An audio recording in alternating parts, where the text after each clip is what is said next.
जय गुरु जी संगत जी, सत्संग और गुरु जी चैनल पे आप सभी का स्वागत है।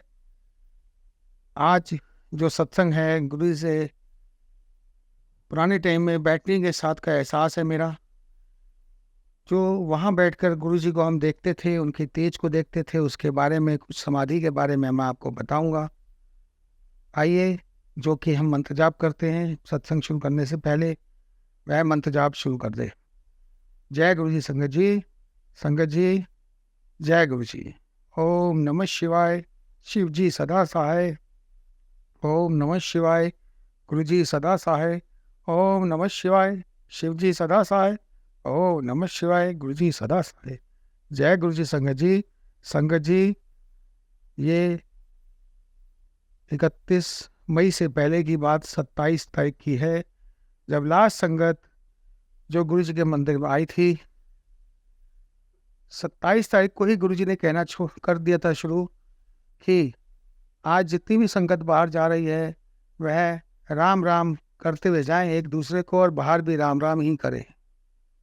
मैंने 31 तारीख को इस दिन चले जाना है।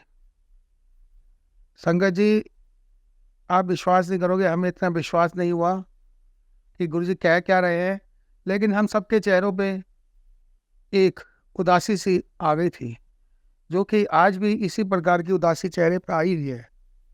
वह पल जब संगत को आने के लिए मना किया और पुरानी संगत जितनी भी थी उनको और सेवादारों को कुछ कुछ को बुलाना शुरू किया और कहा, मेरे जाने के बाद भी मैं यहीं पर रहूँगा और सबको ब्लेस करूँगा।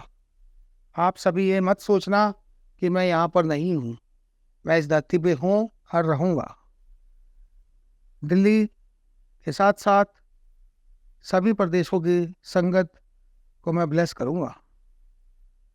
गुरु जी के वो पल आज भी याद आते हैं, रोना और रोंगटे दोनों ही आ जाते हैं।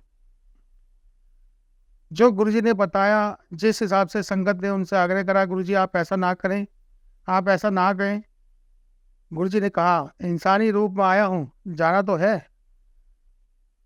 हर भगवान ने जन्म लिया था और मुझे भी जाना है। संगत जी, जब गुरुजी का टाइम आया, गुरुजी गए, और उससे पहले संगत जी सभी सेवादारों ने बोला, गुरुजी क्यों ना हम हॉस्पिटल जाके दिखा दें। मेरे कुलो बड्डा कोई हॉस्पिटल, डॉक्टर उत्थे भी कुछ नहीं मिलना। इस तरीके की गुरुजी ने बातें कही, और जब अंतिम वेले उनको वहाँ पर लेके गए, हम लोग जितने भी सेवादार थे, पूरा हॉस्पिटल जिस जगह पे गुरुजी को लेके गए वहाँ के सारे बेड खाली हो गए और जितनी भी संगत थी वह ठीक हो गई। संगत जी, इतनी फ्रेगनेस हॉस्पिटल में आई, एम्स में, कहने की हद नहीं। गुरु जी के वो वाक्य आज भी याद आते हैं। गुरु जी कहते थे, मेरी संगत मुट्ठी भर होगी। गुरु जी कहते थे, इन दिनों में ताली मत बजाना, इन दिनों में सत्संग आराम से करना, और यह पर्व मनाया जाएगा समाधि के उस पे उपलक्ष्य में। आप लोग इसे पर्व बोलेंगे समाधि को, और कोई टाइम ऐसा आएगा इस बड़े मंदिर में पैर रखने के लिए जगह नहीं मिलेगी, संगत संभालने से नहीं संभलेगी। ये गुरु जी के वाक्य आज हम लोगों को याद आते हैं। इतनी गर्मी होती है, 50 डिग्री सेल्सियस। कभी डुगरी में समाधि दिवस मनाया जाता था। कुछ सेवादारों के कहने पे, प्रयास करने पे यह बड़े मंदिर में ही मनाया जाता है, क्योंकि गुरु जी ने भी बड़े मंदिर में ही अपने श्वास छोड़े थे। संगत जी, इतना बढ़िया वो मौका था। गुरु जी के सत्संग सुनते थे अनेक आंटियों से, अंकलों से। वह सत्संग कुछ कुछ आज भी याद है, जो मैं आप लोगों के साथ शेयर कर चुका हूँ। अभी भी आप बिलीव नहीं करोगे, वो पल जो गुरु जी का हमें याद आता है। गुरु जी भी मायूस होकर मुंह पे हाथ रख के बैठ जाते थे, लेकिन गुरु जी हम लोगों को शक्ति देते थे और कहते थे, जब भी मंदिर आया करो, मंत्र जाप करके आया करो, माँ बाप आपकी जरूर सेवा करा करो। आने वाला टाइम बहुत गलत आने वाला है। जो आने वाली लड़कियां हैं, बच्चियां हैं मेरी हैं, उन्होंने आदमियों को लूटना है, इस टाइप के कुछ चीज़ें कई चीज़ हमें याद आती हैं। लेकिन उस समय हमने इन चीज़ों को इग्नोर किया और आज हम देखते हैं कुछ माहौल उसी टाइप का चल रहा है। आज संगत 33 करोड़ देवी देवता के रूप में आते हैं, कुछ संगत उसके अलावा होती है जो सिर्फ लंगर प्रसाद चखने आती है। महाराज की मुट्ठी भर संगत गुरुजी जिससे खुश होते हैं उसको अपनी फ्रेगनेस के रूप में जरूर दर्शन देते हैं और कहते हैं हाँ आज मैं खुश हूँ। और हमें पता चल जाता है कि गुरुजी एकदम ठीक ठाक हैं और स्वस्थ हैं और आज भी हमारे साथ हैं। आज जैसे कि सुबह हमारी आंटी एक सत्संग पढ़ रही थी, पढ़ने के बाद वह दूसरे रूम में आई तो हमने उनको बोला जय गुरुजी आंटी, आंटी बड़ी फ्रेगनेस आ रही है, गुरुजी ने ना लेके आए हो।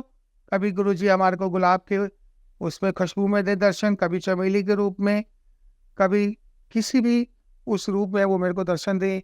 और इतनी तगड़ी फ्रेगनेस आप बिलीव नहीं करोगे संगत जी कि हम तृप्त हो गए। और उस तृप्ति के बाद हमें ऐसा लगा कि गुरुजी महाराज आज हमारे घर में विराजमान है। शुक्राना है गुरुजी कि आप हमारे घर में आए, हम सभी को ब्लेस किया। आज सुबह की ही बात है, मैं पिछले 5 दिन से फिर से बीमार चल रहा हूँ संगत जी, लेकिन गुरुजी की मेहर है, संडे को भी उन्होंने बुलाया और सेवा करवाई। और मैं आज सुबह थोड़ा सा मैं बेहोश हुआ क्योंकि मेरा बीपी हाई होने के कारण मैं अपने घर में ही गिर गया। 8:15 8:14 पे मैं गिर गया। और जब 8:14 पे गिर गया, 8:22 पे मुझे होश आया तो मैंने कहा सोनिया जी, पीयूष जी आप बाहर आए। और नीचे अंकल भी बोले क्या हुआ, मैं कहा चक्कर आ गया हूँ, गिर गया हूँ। इतनी देर में बच्चे बाहर आए। उसके बाद भी मैंने यही कहा शुक्राना गुरुजी, थोड़े में यहीं टाल दिया, नहीं तो मैं तो तैयार होकर आज ऑफिस चला जाता। गुरुजी की इतनी मेहर है, शुक्राना गुरुजी का है, लख लख शुक्राना है।